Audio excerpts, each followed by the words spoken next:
प्यारे दोस्तों, कहा जाता है कितनी भी औलादें हो, वालिदैन अपने बच्चों को शहजादों की तरह पालते हैं, लेकिन सारे बच्चे मिलकर भी अपने वालिदैन को नहीं पाल पाते हैं, बल्कि बुढ़ापे में अपने वालिदैन पर जुल्म करते हैं। आज हम आपको एक ऐसे बाप और बंदर का वाकया सुनाने वाले हैं। आप इस वीडियो को लाइक करें या ना करें आपकी मर्जी, लेकिन एक प्यारा सा कमेंट अपने माँ बाप के लिए आप जरूर कर सकते हैं। दोस्तों, पुराने जमाने की बात है, एक आदमी जो 2 बेटों का बाप था, उसने अपनी बेटों के लिए बेशुमार कुर्बानियां दी और माँ बाप तो कभी जताते भी नहीं है कि वो अपने बच्चों के लिए क्या कुछ कर जाते हैं। वो आदमी बेहद गरीब था, लेकिन अपने बच्चों को किसी चीज की कमी महसूस होने नहीं दी, यहाँ तक कि माँ की कमी भी महसूस होने ना दी, क्योंकि उसकी बीबी बहुत पहले ही गुजर चुकी थी। बेटे बहुत छोटे थे जब माँ का इंतकाल हो गया था। वो इंसान बहुत रहमदिल था। एक दिन मेहनत मजदूरी करने के लिए वो जा रहा था कि रास्ते में उसे जख्मी हालत में बंदर का एक छोटा सा बच्चा उसे नजर आया और वो तकरीबन मरने ही वाला था। उसने जल्दी से उस बच्चे को उठाया और डॉक्टर के पास लेकर गया, उसकी मरहम पट्टी करवाई और अपने साथ घर लेकर आ गया। अब 2 बेटों के साथ साथ बंदर का वो छोटा सा बच्चा भी उनके घर का हिस्सा बन गया। बंदर का बच्चा बड़ा होता गया और यहाँ ये इंसान बूढ़ा होता गया। अपने बच्चों की जिम्मेदारी उठा उठाकर उसकी कमर झुक गई थी, लेकिन कभी भी कोई शिकवा जबान पर नहीं लाया। वो बेटे ऐसे गद्दार, ऐसे बेवफा थे कि उन्हें अपने बाप का कोई भी एहसास नहीं। बचपन से ही उनको सिर्फ फरमाइश करने की आदत थी, जबकि बंदर का वो जो छोटा सा बच्चा था उसको अपने मालिक से बहुत ज्यादा लगाव था। बच्चे जवान हो गए, बाप ने पढ़ा लिखा कर इतना काबिल कर दिया कि वो बच्चे अपने पैरों पर खड़े हो चुके थे। अब उनकी शादियां भी हो गई थी। जब शादी हुई तो उनको घर छोटा लगने लगा। वो बंदर का बच्चा जो अब बड़ा हो चुका था, वो देखता था कि मेरे मालिक के साथ उसके बेटे कैसा सलूक करते हैं। वो बेज़बान जानवर अपने दिल में बहुत गम महसूस करता था। अपने मालिक के हर वक्त वो साथ रहता था। एक दिन तो बेटों ने ये कहकर बाप को घर से बाहर निकाल दिया, अब बहुत हो गया, महंगाई बहुत बढ़ गई है, खर्चा पूरा नहीं हो रहा है। अगर आप कहते हैं तो हम आपको ओल्ड एज होम, यानी जहां जाहिल लोग अपने बूढ़े माँ बाप को रहने के लिए छोड़कर आते हैं, वहां आपको डलवा देते हैं। वहां पर आपके बराबर के बूढ़े लोग होंगे, आपको कई सारे साथी मिल जाएगा। बाप समझ गया कि बेटे क्या कहना चाहते हैं। उस बाप ने कहा, तुम लोग मेरी जरा भी फिक्र ना करो, तुम लोग खुश रहो, मैं खुद यहाँ से चला जाता हूँ। बच्चों ने बाप को अपने घर से निकाल दिया। ये तक नहीं पूछा कि आप कहाँ जा रहे हैं, बल्कि वो खुश हो रहे थे। चलो, बूढ़ा कम से कम घर से निकल तो गया। उस आदमी ने बाहर जाकर मेहनत मजदूरी करना शुरू कर दी, लेकिन बुढ़ापे में कैसे वो मेहनत मजदूरी करता। 2 वक्त की रोटी बड़े मुश्किल से मिलती थी, जो वो आदमी और बंदर खा लेते थे।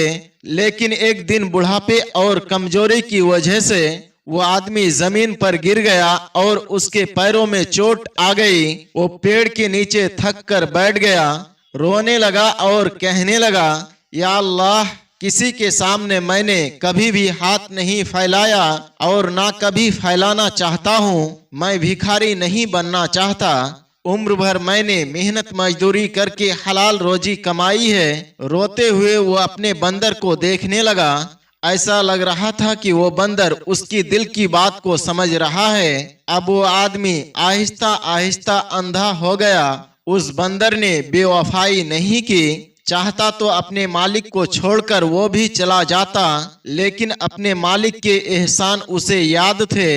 वो बंदर उस आदमी की लाठी बन गया, उसको सड़क पार कराता, उसको कहीं भी जाना होता तो उसको अपने साथ लेकर जाता। उस बंदर को उस बूढ़े आदमी ने बहुत सारे करतब सिखाए हुए थे। ऐसा लग रहा था कि वो बंदर किसी सर्कस का माहिर जानवर हो। उस बंदर ने यही हरकतें लोगों के सामने करना शुरू कर दी। जो लोग भी उसके करीब से गुजर रहे होते वो उसे देखकर हंसने लगते। फिर उन्होंने उसे पैसे देने शुरू कर दिए और यूं उस बंदर से खुश होकर हर कोई गुजरने वाला पैसे देने लगा। जो पैसे उसको मिलते जा रहे थे वो पैसे लाकर अपने मालिक को दे रहा था। अब इस तरीके से रोजाना दिन गुजरने लगा और वो 2 वक्त की रोटी आसानी से कमा लेता। रहने का ठिकाना भी उन्हें मिल गया था। वो बंदर बहुत ही जहीन था, अपने मालिक की दिल की बात को समझता था और मजे की बात तो ये थी वो हर करतब को बहुत अच्छे तरीके से दिखाया करता था। पूरे इलाके में उसका नाम मशहूर हो गया कि करतब दिखाने वाला ये बंदर है। एक दिन उस बंदर पर एक सर्कस की मालिक की नजर पड़ गई। बहुत अच्छे तरीके से वो बंदर करतब दिखा रहा था। लोग जमा होकर उस बंदर के करतब को देख रहे थे और शहर में मेला लगा हुआ था और बहुत बड़ा सर्कस शहर में आया हुआ था। सर्कस के मालिक ने जब बंदर को इतने बेहतरीन तरीके से अपने हाथ को हिलाते हुए उछल कूद करते हुए देखा तो सोचने लगा कि मैं इस बंदर को अपने सर्कस में बाकी जानवरों के साथ शामिल कर लेता हूँ। वो सर्कस का मालिक बूढ़े आदमी के पास आया और कहने लगा, ये बंदर आपका है?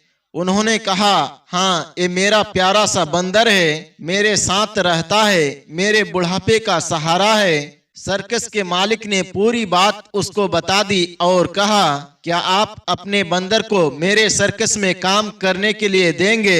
मैं उसका अच्छा मुआवजा दूंगा आपको और आप दोनों को रहने की जगह भी दूंगा और आप यूं सड़कों पर जो भटक रहे हो, आपके पास कोई ठिकाना नहीं है, आपको जगह भी मिल जाएगी। सिर्फ आपके शहर में ही नहीं बल्कि बड़े बड़े मुल्कों में हम जाते आते रहते हैं। हमारा सर्कस बहुत बड़ा है, सोच लो, आपको बहुत अच्छी ऑफर दे रहा हूँ। अब जो बूढ़ा आदमी था उसने कहा, इससे ज्यादा बेहतरीन बात और भला क्या हो सकती है। अब वो दोनों सर्कस में शामिल हो गए। सर्कस में बंदर को नए नए करतब सिखाए गए। एक मर्तबा शहर में मेला लगा हुआ था, बहुत बड़ा मेला था। दूर दूर से अमीर तरीन लोग उस मेले को देखने के लिए आए हुए थे। बंदर के करतब देखकर लोग खड़े होकर तालियां बजाने लगे। सर्कस के मालिक ने बंदर को कंधे में उठा लिया और कहने लगा, इसने तो आज हमारी सर्कस की शान ही निराली कर दी। उन देखने वालों लोगों में उस बूढ़े अंधे आदमी के बेटे भी बैठे हुए थे जो अपनी बीबी और बच्चों के साथ मेला देखने के लिए आए हुए थे। वो पहचान गए, ये तो वही बंदर है जो हमारे बाप के साथ रहता था। तो क्या सर्कस में हमारा बाप भी होगा? वो इधर उधर तलाश करने लगे तो बाप दूर खड़ा हुआ तालियां बजा रहा था। वो दोनों समझ गए अब यहाँ ये बंदर काम करता है। कहने लगे, अरे हमने तो मौका हाथ से निकाल दिया, इसको हम लोग क्यों जाने दिया? अपने बाप को घर से निकाल देते लेकिन इस बंदर को अपने पास रख लेते। जल्दी से वो दोनों बेटे उठकर अपने बाप के आगे पीछे फिरने लगे। अरे अब्बा जान, आप यहाँ पर क्या कर रहे हो? अब्बा जान तो चुप थे, उनको नजर वैसे भी नहीं आ रहा था और कहने लगे, लगता है आपकी आंखें भी चली गई है। वो बेटे सर्कस के मालिक के पास आए और कहा, ये बंदर हमारा है, आपको नहीं पता, बहुत अच्छा और बहुत जहीन है। सर्कस का मालिक तो जानता ही था। उसने गुस्से से कहा, तुम जैसे गद्दार और नाफरमान बेटे जिन्होंने अपने बूढ़े बाप को घर से धक्के मार कर निकाल दिया, तुम गद्दार हो। ये बंदर ही उसका असल बेटा है। ये बंदर तुम्हारा नहीं है बल्कि वो जो खड़ा है तुम्हारा बाप उनका है। और ये भी सुन लो, हम इस बंदर को तुम्हारे हवाले हरगिज नहीं करेंगे। हम यहाँ से बाहर मुल्क में जाने वाले हैं। अब ये हमारे साथ वहाँ जाएंगे, हमारे साथ रहेंगे। तुम दोनों यहाँ से दफा हो जाओ। जो तुमने अपने बाप के साथ किया वही तुम्हारे बच्चे भी तुम्हारे साथ करेंगे। वो दोनों बेटे सर्कस के मालिक की बात को सुनकर अफसोस करते रहे। और इस तरह वो बूढ़ा आदमी अपने बंदर के साथ रहने लगा। तो दोस्तों, ये वाकया आपको कैसा लगा कमेंट बॉक्स में हमें जरूर बताएं। मिलते हैं एक नए वीडियो के साथ, तब तक के लिए हमें इजाजत दें। अस्सलाम वालेकुम व रहमतुल्लाह।